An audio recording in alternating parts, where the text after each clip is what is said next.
大家好，我是邱平，我来到了宁夏，今天来看一个大院。像这些庄园大院，之前我们在山西看到了很多，在山西那边土地上可以称得上是遍地都是，你不管走到哪个地方，都有大大小小的晋商大院。比较代表性的就是乔家大院、王家大院、曹家、常家等等。那今天我们看的这一座大院呢，它非同一般，它的规模据说呢比乔家大院还大。最主要的话是他的身份不一般，你像王家、乔家、曹家、常家这些算是晋商。这个大院的主人年轻的时候跟随过左宗棠，后面呢成为了慈禧的心腹，慈禧呢对他也是非常好。这就是这座大院的大门，非常气派呀，这感觉跟一座城门一样，上面写的是董府。在这个下面还能看到城墙上面有很多枪眼，不知道是不是当时留下来的，还是后面修复弄过的。现在进去看一看，整个这个过道也是非常大的，跟我们去看一些古城走那个通道是一样的，甚至可以这样说，它这个通道比很多古城的通道都更宽广。有这么气势的大门，也可以得出这个主人的身份不一般。先通过航拍看一下这个大院是不是非常气派呀？跟我们在山西看到的很多大院类似，它里面的院落被那个城墙、院墙包围了。我们现在看到这个大院，感觉啊是没有多大，那其实在巅峰时期比这个大得多得多。因为这个大院呢是由护城河、外城、外寨、内城和城内四合院组成。现在我们能够看到的只有内城和城内的四合院，内宅呢就相当于是以前他们家里核心人员居住的，是一个长方形，主体建筑呢是3路6院，共116间房屋。那其实在以前如果包括外城外面的房屋的话，可能将近达到上千间房屋。之前我们在山西看乔家大院、王家大院的时候，在慈禧逃难的时候帮助了慈禧，而这座大院的主人同样也是如此，在慈禧西逃的时候可以说是保护了慈禧。他叫做董福祥，汉族，宁夏固原人。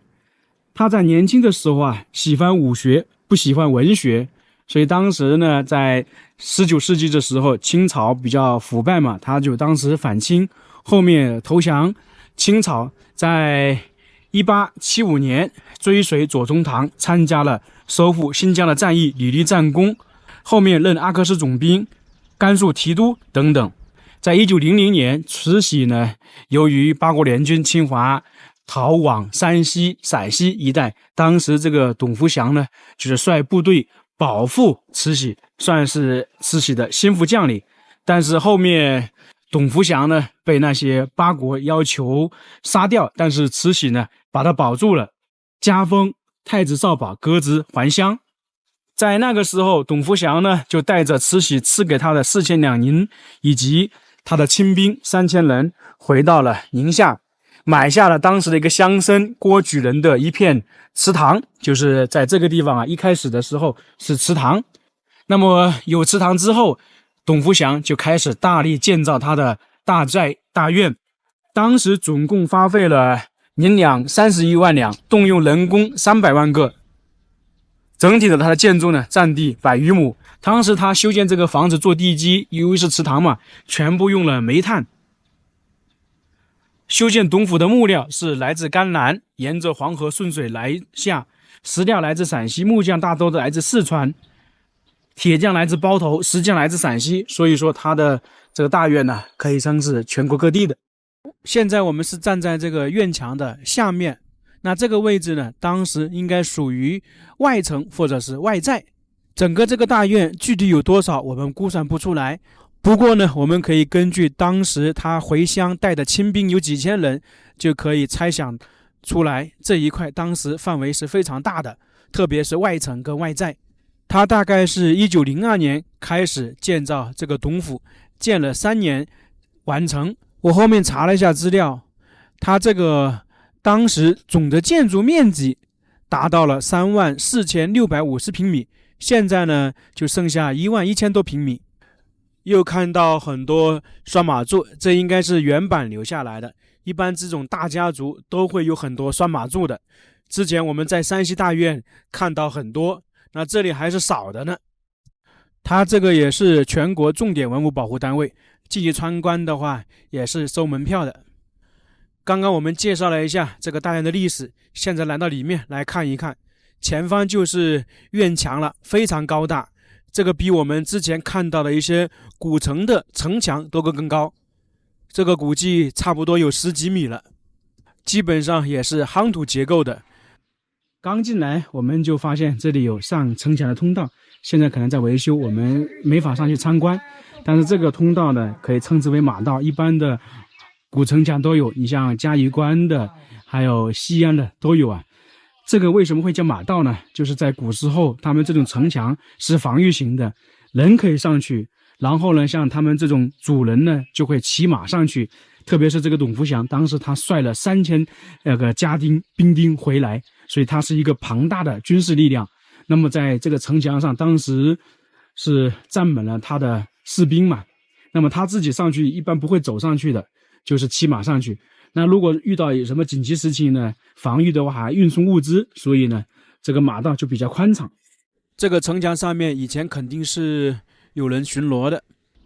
我们看了很多大院都能够了解到，一般豪门大户他们家族大门是有好几重的，像前方就是董府的内府门，相当于是内大门，前面有2只狮子。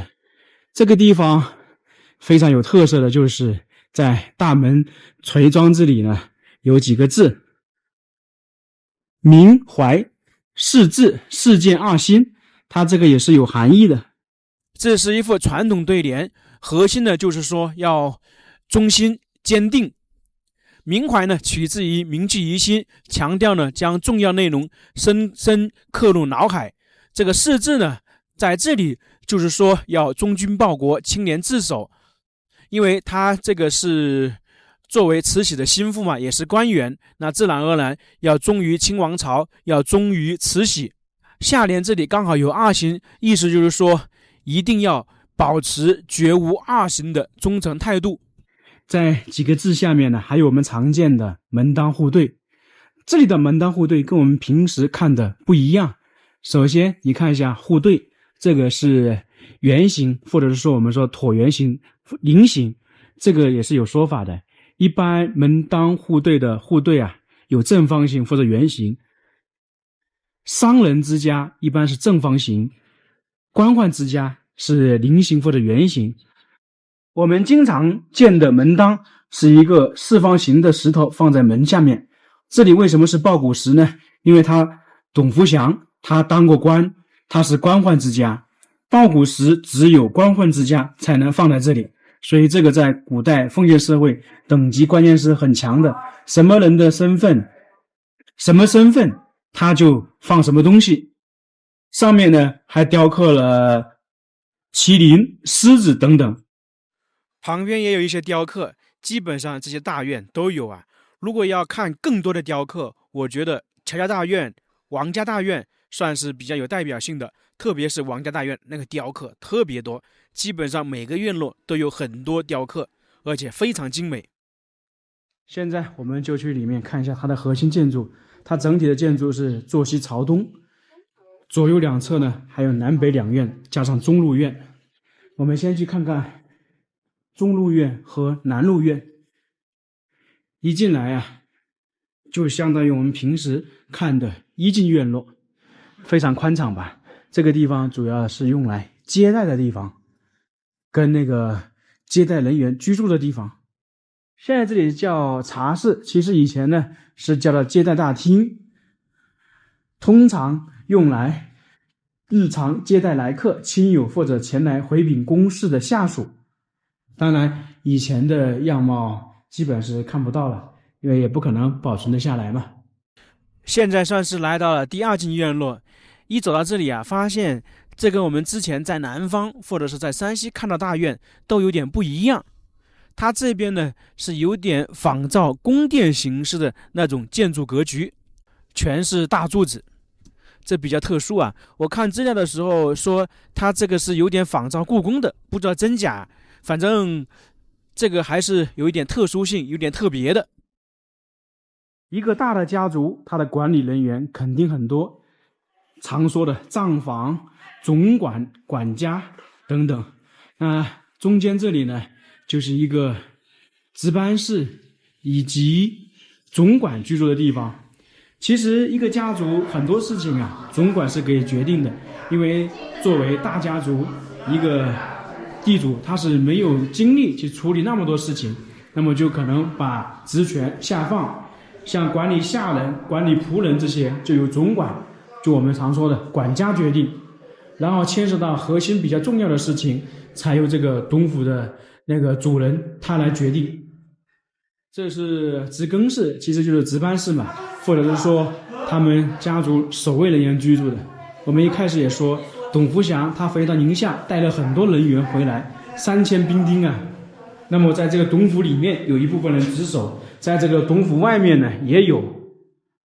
整个大院是3路院院，就每一路呢有2个院落，相当于我们常说的2进院落。这个地方就是整个家族核心人员居住的。这边是那个董福祥董老爷居住，那旁边呢有他小孩以及他的夫人居住的。我们先来看看董老爷他自己居住的卧室，是一个3开间，也是整个董府规格最高的。左边第一间房是董老爷更衣、用餐、喝茶的地方，那右边呢是他休息的地方。同时他们董家子孙的严守家训，坚持早晚向长辈请安，就跟我们看一些宫廷剧，早上那些妃子啊要向那个太后或者皇后请安一样，他们这个董家也是一样的。每天早上董老爷坐在这里，他的子孙呢就来向他请安，请完安之后就在这里聊天，所以这个房间还是挺大的。现在可能床不知道放哪去了，以前是有的，所以这个董府老爷的卧室就是这个样子，也就是我们常说的地主老爷的卧室是这个样子的啊。相对而言，比我们在山西看的那些大院呢，里面的布局还是差一点点，因为毕竟他是当官的出身嘛，不是那个山西那些晋商出身，财力肯定没法比的。在董老爷居室旁边就是4夫人室，这个董老爷总共是娶了4位夫人，这第4位夫人的身份呢比较特殊，是当时董老爷在新疆工作的时候把他夫人娶回来的，很能干啊，协助过董老爷在新疆处理军政事务，最为董老爷之宠幸，也就是喜欢嘛。他这个房屋是2开间，现在看起来也是比较简单了，当然这里都是经过修缮的。在董老爷对面就是大夫人以及少爷的房间，这跟我们看的很多四合院布局都是一样的。大夫人也是3开间，在古代原配的地位是非常高的，就相当于皇帝的皇后一样。他这个夫人是姓张，也是固原人，跟董老爷是一样的。不过呢，他去世的比较早，这个房屋还没建完他就去世了。不过啊，董老爷建成之后，他单独立了这样一个叫做大夫人房，相当于是怀念他嘛，纪念他，也是非常简陋啊。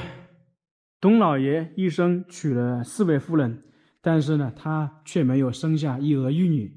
他这里的少爷房呢，是他弟弟啊过继给他的，过继之后生了一个儿子，被称之为小少爷，也算是董老爷的孙子了。在古代，过继等于就跟嫡系的是一样的道理。这里面是2开间，最特殊的就是这个床，这个叫踏板床，也叫拔步床。这个在很多影视剧中也能看到。这个床呢，在古代算是最大的一种，人休息是在上面，然后呢，这里相当于是我们常说的踏板，上面还有很多雕刻。这个雕刻啊，基本上是跟武术有关。你看，这个是花木兰或者穆桂英吧，等等。因为他本身他这个董老爷啊，他是属于军人出身嘛，这种床都是相对来说比较传统了，现在基本上没有人睡这种床了。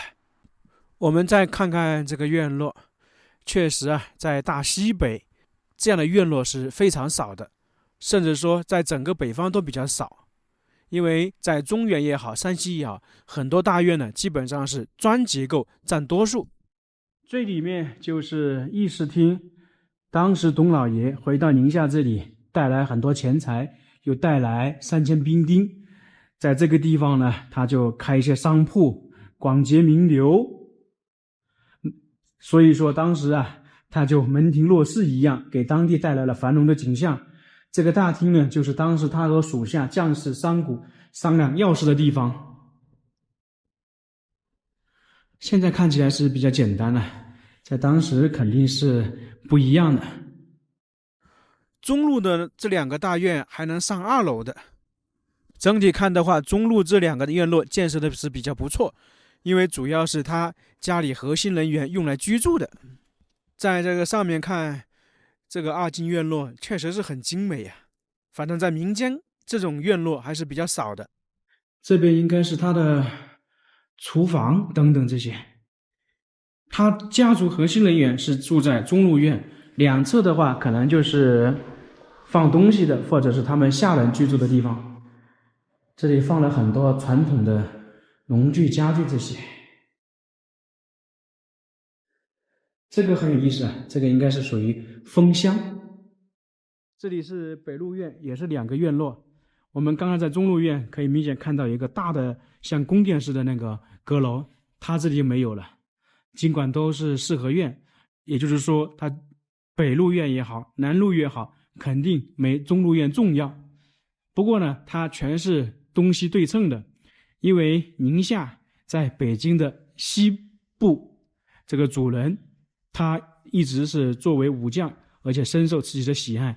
他当然想回到北京继续为慈禧效力了，但是非常可惜，他没有等到那一天。他当时建造的房屋坐西朝东，大门朝东开，就是这个意思。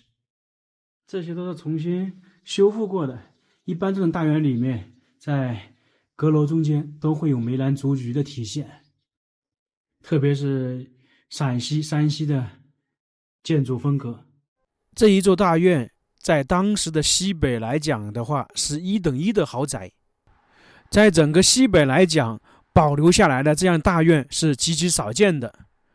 在山西的大院随处可见，而在西北的话就比较少了。这应该也是宁夏地区保存下来最完整的一座达官府邸，一座大院。我们现在看到的还只是一部分，在当时比这个大得多得多，不愧有宁夏第1府的美誉。也有一种说法，在当时可以称得上是西北第1豪宅，不知道真假呀。不过我猜想啊，在当时那个时候，西北超过这样的豪宅大院还是比较少的。这边是最南边，可以看到这里有一个小门。那么当时他们家族仆人就下人进出就是这些小门。我们刚才看到那大门才是主人那个进出的，在封建社会等级都是比较森严的。然后旁边这些小窗户里面都是一个个小房间，算是那些仆人居住的。这个下人其实也有区分的，有长工和短工，长工才有可能居住在这些地方，而短工的或临时工呢，只能住在他这个大院的外面。应该说是外层更严谨一些，特别是他这种官员更是注重等级观念，核心人员就在内层居住，那一般的人呢就在外层居住。这个院落是当时董府家丁练习的地方，我们常说的梅花桩吧，因为他家族比较重视武艺这些，所以单独设了一个板块。那这个应该是练习臂力的，哇，好重啊，有几十斤，不怎么提得动。那么在这个上面应该是练习腿的了。他这边有2个练习的地方，本身他也是武将出身的，那这里呢，很有可能也是他自己练武的地方。我们到了厨房了，他们这样大的家族，厨房肯定是好几个的，有供下人吃饭的厨房，也有供他们老爷吃饭的厨房，所以可能在那个南北两院呢都有厨房。像这个应该就是供老爷，又是小门了。我们刚才也说了，这是供家里仆人下人出行的，从这边出去。然后这里很多水缸是起到消防作用的。这一座大院在当时是花费了差不多30万两白银，相当于现在的1亿元左右，在当时可以来讲是非常豪华。只不过呢，是经过100多年，很多被损毁、被破坏了。我们现在看到的可能也是经过一些修复的。那么大家觉得这个被称之为西北第一豪宅、西北第一大院，称不称得上的？这个大院跟我们在其他地方看的那些大院还是有所区别的，因为它这个是名副其实的官宅，就是官员的大院。如果从这个附近路过，还是可以来参观一下的。那今天我们这个视频就到这里了，非常感谢大家，我们下个视频再见。